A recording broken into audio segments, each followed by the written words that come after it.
Hi, welcome to the Strong Life channel. My name's Alexander Arthur. I've studied nutrition, kinesiology, being a fitness model competitor, and a cook.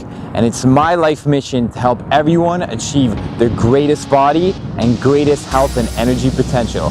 Let's go. Welcome to the Strong Life. Today, we're gonna be combining a book review with 4 amazing recipes. This book is called Grain Brain by Dr. David Perlmutter. And it's one of the books that set me on the no carb, no grain diet. He explains all the deleterious effects of why gluten is bad for us and why we should avoid our heavy carb diets. Then I'm gonna take you through how we can replace all of our favorite grain meals with amazing alternatives. We're gonna be doing protein pancakes. We're gonna be doing seed cookies. Then we're gonna be going into no corn popcorn.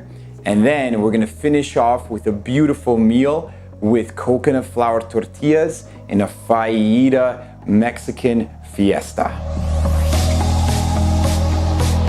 All right, starting with the first meal of the day, breakfast. Now, going no grain, no gluten, I was really missing pancakes, and everyone grew up with Pancake Tuesdays, you know, that big stack, looking forward to it in the morning. So that being said, I looked everywhere for the best recipes. And the one that I found that I love the most is protein pancakes made by Ketoconnect. And they call it their keto macro cakes. So it's essentially 4 ingredients. I got whey protein powder here, vanilla, with stevia extract to sweeten it up a little bit, natural. Then we've got butter with amazing cholesterol for you, and great vitamins as well. We've been told that butter is not good for us, but it's actually very good, and I'll explain. Greek yogurt with protein, and the good old egg full of cholesterol and all the essential amino acids. 4 tablespoons of butter here. 8 ounces of cream cheese, replaced by the Greek yogurt. 8 eggs. So now I've combined all my wet ingredients here. I've got my butter, I've got the Greek yogurt, and I've got 8 eggs in here. And right now we're just gonna whisk it, and then we're gonna combine our protein powder.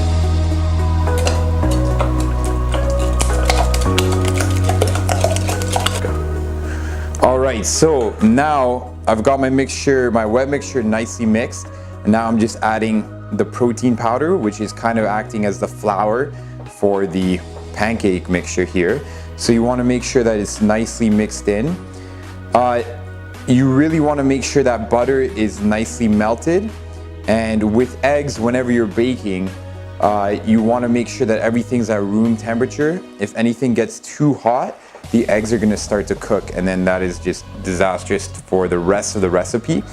But as you can see here, it's getting into a nice, what we recognize like our classic pancake mixture, which is gonna be a little bit runny, but it's gonna be very nice.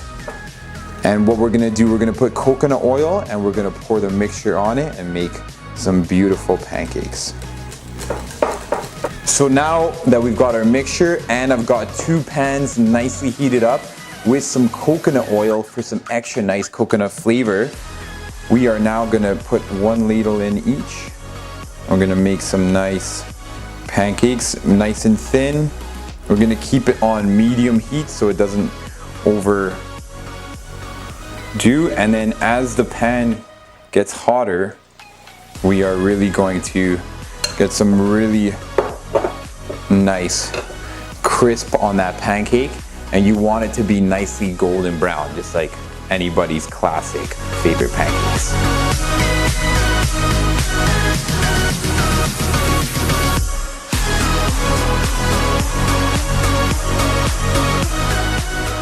We have our protein pancakes here. These pack a huge protein punch because of the Greek yogurt and the protein whey vanilla powder that we use.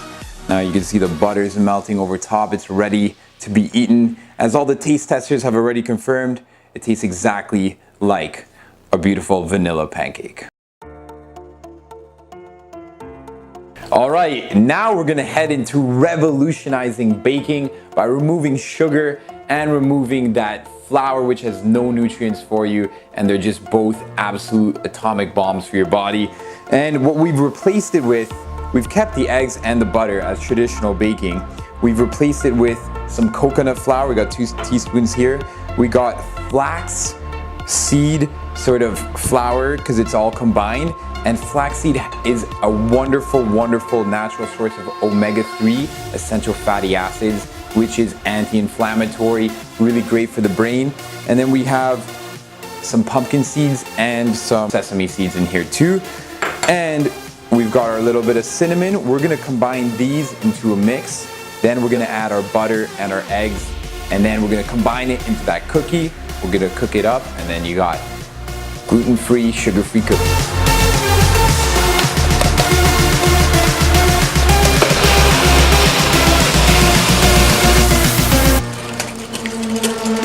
So now I've got my liquid mixture here, which is essentially 2 large eggs and about half a stick of butter, organic butter, use all the time. And of course, eggs and butter is so good for you. What we're gonna do, we're gonna add in 2 parts this dry mixture, which is all of our flax seeds and all the rest of our seeds. And we wanna make sure that the batter becomes nice and thick, but still retains a little bit of that moisture. And then we'll just simply put them on the tray and let them do their magic.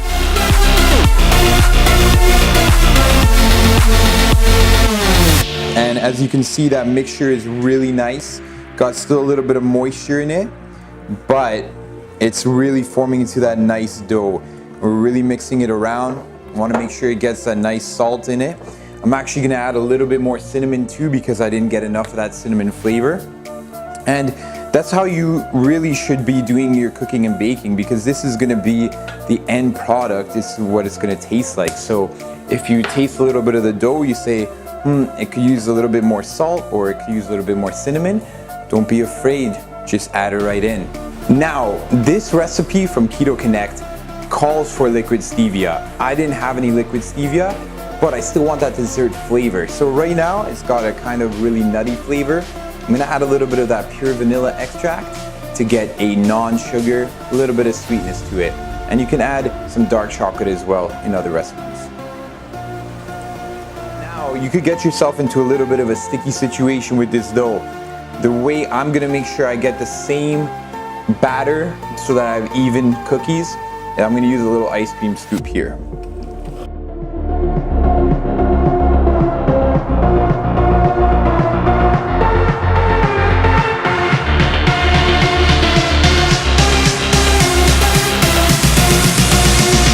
So we've got our cookies all evenly sized, and I've put a fork press on it to give it that nice little finished pie look.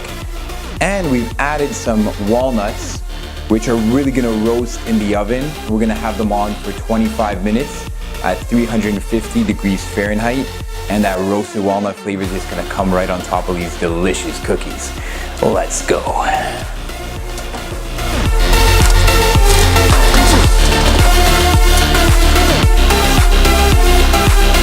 So now our sugar-free cookies are done, and those walnuts on top roasted so nicely.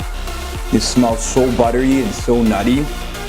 This is gonna be really good for any little snack on the go. A lot of fiber, a lot of omega-3, anti-inflammatory, essential fatty acids. Okay. What we're gonna do is our 4th recipe here, which is our cauliflower popcorn. So now I've delicately made these into popcorn sized cauliflower heads. And what we're gonna do, we're gonna put them in the pan while we're waiting for our tortillas to hit. And we're gonna add salt, pepper, a little bit of cayenne, and butter in the pan to make sure that it gets that nice buttery flavor. We want it to crisp up, and then it's gonna taste exactly like popcorn.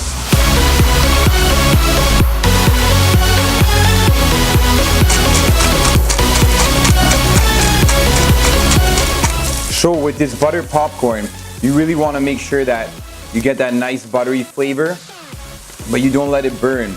So you are cooking on high heat, so you got to keep it moving and get the really crisp. If you don't get it nice and crisp, it's not gonna get the taste, but you don't want anything to burn too much. So you see I'm just getting that nice little char on it, but nothing is burning. So just keep it moving, keep it buttery, and then you can add cayenne, paprika, or whatever else you want.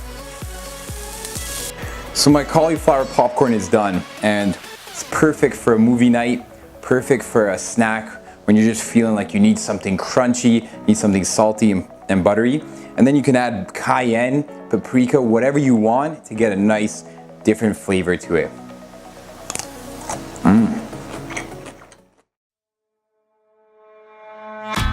Now we're gonna make a tortilla without the usual wheat flour. So we have our coconut flour here, we have egg whites, which is gonna bring a lot of nice protein. I also got the omega-3 version for some extra omega-3s. We have a little bit of baking powder, some water, some paprika for a little bit of flavoring, and then a secret I picked up, which is adding a little bit of yeast makes it taste like bread or like flour, even though we're using coconut flour. So if you want that bread taste, add a little bit of yeast. Let's do it.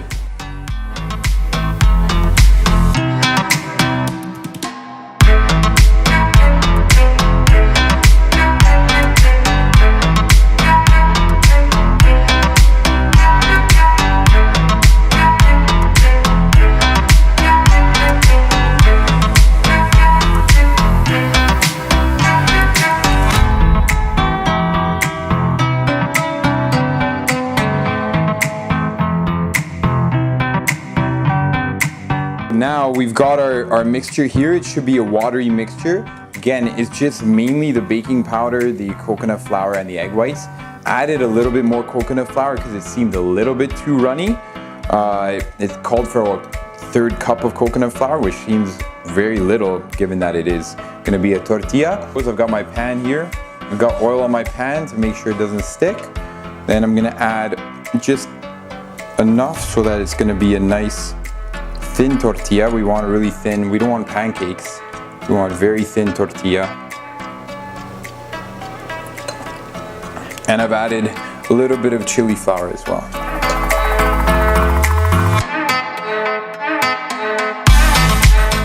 Woo, it's getting spicy in here. It's getting hot. I got my tortilla, which it's the first time I did it, but it came out pretty decently. It's again mostly egg white. I've got some homemade guac on there with a little bit of tomato in there and a little bit of lemon and some turmeric chicken.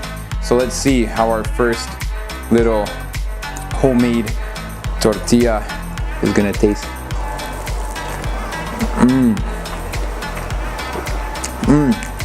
It definitely has way more moisture than a regular tortilla, and it binds well together, and it really has that Mexican flavor to it. Again, all these recipes that I just did were flourless, so no gluten, no regular wheat, durum wheat, and no sugar. Now, in this book by Dr. David Perlmutter, he outlines why gluten is an injurious protein that causes leaky gut and a whole host of inflammation in our bodies. And he outlines why hyperglycemia in the blood, that high blood sugar spike from the wheat and from the sugar, really it ends up in N-glycation products, which are malformed proteins and a whole bunch of inflammation, and obviously can lead to diabetes and insulin resistance. So definitely read this book. I'm going to continue my studies in holistic nutrition to find the best for you guys, but keep learning and keep cooking.